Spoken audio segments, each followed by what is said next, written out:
In your DAW, send a physical output to your interface, not an internal bus. Set that sends fader to 0 or unity gain. Connect the output of the interface to the mic line you'll be using.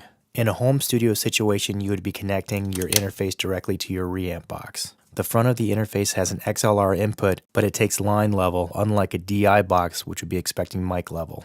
Connect the 1/4 inch output to the 1/4 inch input on your amp. Connect your microphone and place it in front of the cab. Set your preamp level so the DAW meters at -18 dB FS. Sit back and enjoy yourself. You know you work too hard. Thanks for watching. FASTCTS.